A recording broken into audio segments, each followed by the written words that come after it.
This is one of the videos in the series titled Mastering Physics Problem Solving Skills, Key Concepts and Ideas relevant to the IIT NEET and other competitive examinations. As you all know, there is a lot of literature on the web as well as in the print media dealing with these topics pertaining to IIT and other competitive examinations.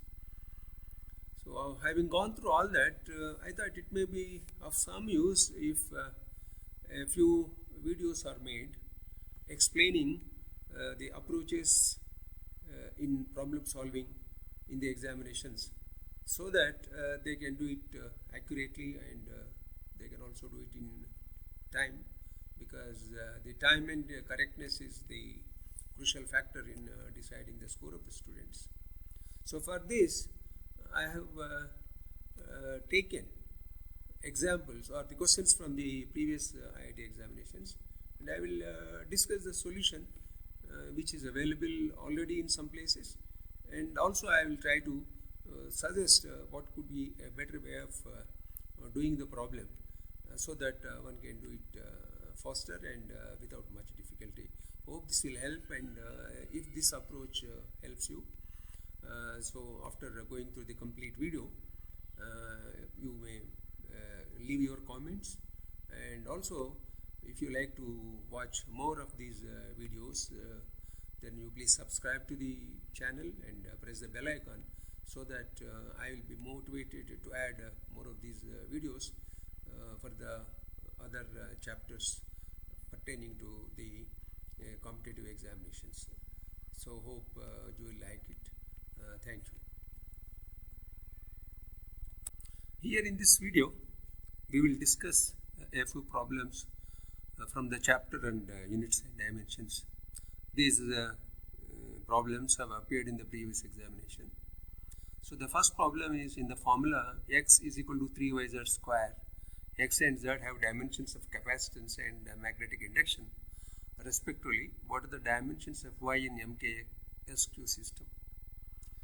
So here, for this we need to know the dimension of capacitance.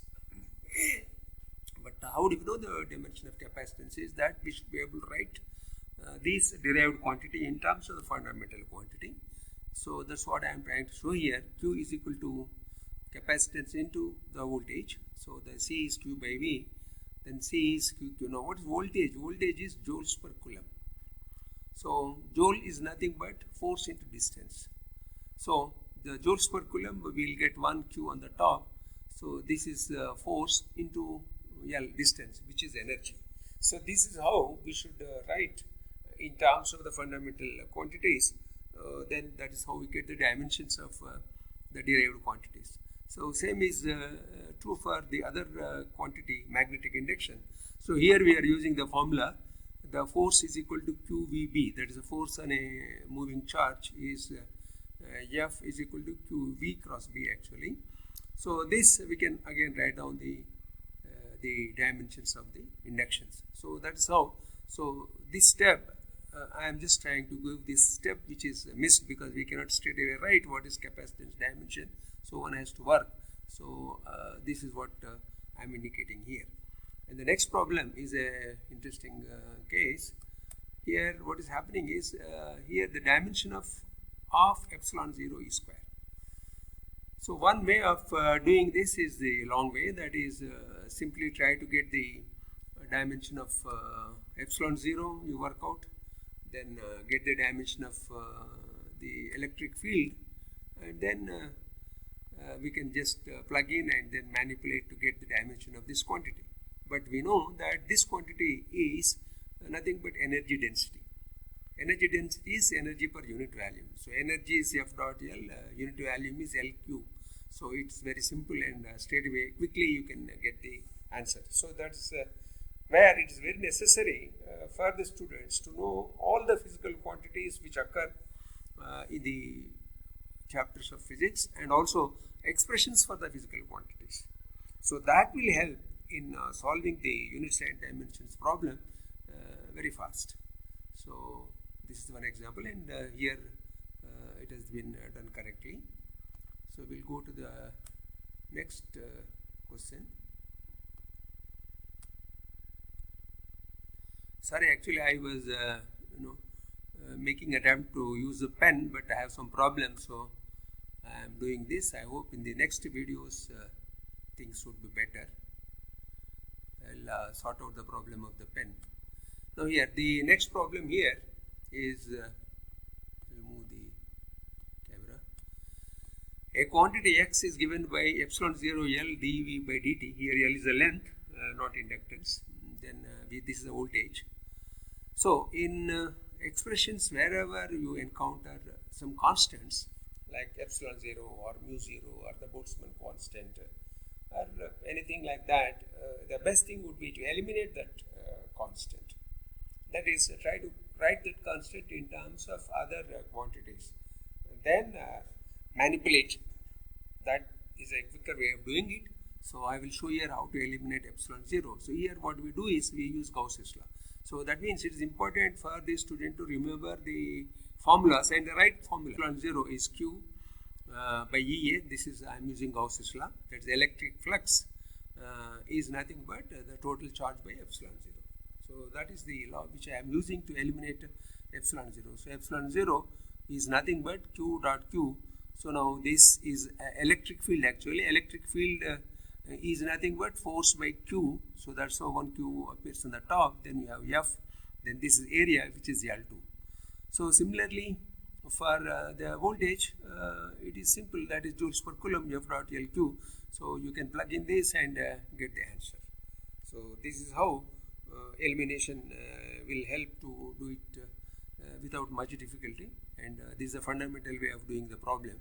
So no need to memorize very long expressions, like for example, no need to remember that epsilon 0 L is capacitance, because there are a number of things. It's very difficult to remember what the different combinations will give. So that is how you need to start from the fundamentals and work out. And the next problem is a large length L, a length scale L depends on the permittivity of a dielectric material and Boltzmann constant Kb, the absolute temperature T, all that. So I suggest you please read the question. You can give a pause and read the question. Then look at the solution which I am suggesting. I am just trying to avoid cutting short the time to save time for the video and also storage space on YouTube. So once you read this question completely, then you know that in all of these expressions, you can find out there is kBt, then there is one q square by E, then there is one n. So sometimes it appears in the numerator, sometimes it appears in the denominator. Essentially, these are the three expressions which you will find in all the four quantities which are mentioned here. Four options. These three only will appear in different ways. So now you can see that kT is nothing but energy. Then you get F dot L. Then Q square epsilon 0. This you can recall Coulomb's law. F is equal to Q square by E epsilon 0 R square. So I brought it L2, length, dimension L square. Then the other quantity is number, which is per unit volume, which is nothing but LF minus 3. So these three things you can plug in and then see whether you get L or not. So it's a very simple way of doing. But instead, just you can see how the particular source where I have taken this, how they have done this problem. So they have tried to substitute all of them and get. So this you please just go through the solution I have suggested and the solution which is given in one of the sources, and then decide for yourself which is a better way of working out the problem. So I will give another example, similar example. Here you are having, before we go to that, let me just cover another point here.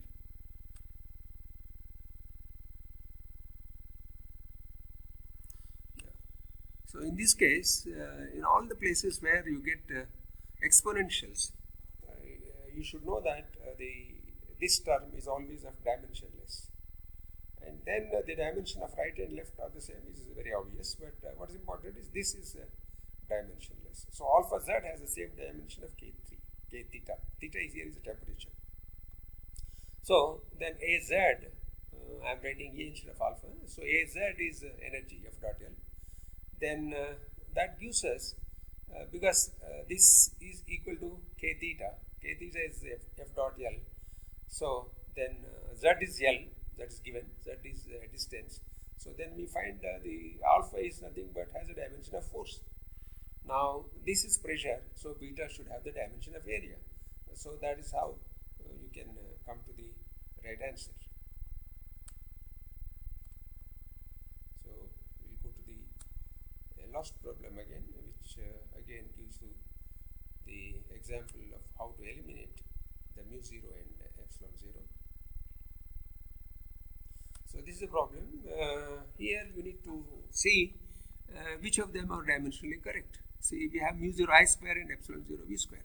So here in the solution which I have seen in one of the sources, they have taken, for example, half L I square is written to be this and half CV square is written like this, and then they do the manipulation and then get the final answer. But the question is, how do you know that this is what you have to write?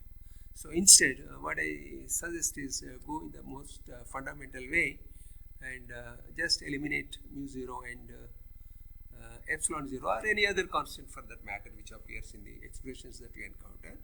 So we know the mu 0 we can eliminate using the equation for the magnetic field. So B is equal to mu 0 I by R. So that gives us mu 0 I is equal to P into L, that is the length. R is the dimension of length. Then similarly, then we know that V is nothing but, as I have said in the previous example, F by QV. Then epsilon 0 we can eliminate using the Gauss's law. So this, once you plug in, then we know the voltage is joules per coulomb, and so then it is very simple. I have already explained a similar example. So by plugging in, then you will be able to get the right answer. So what I suggest is you please work out yourself and see both the methods and see which one is better, and if you appreciate, you please keep watching for my future, subscribe and keep watching for my future videos on a different topic. Thank you for watching this video. Good luck.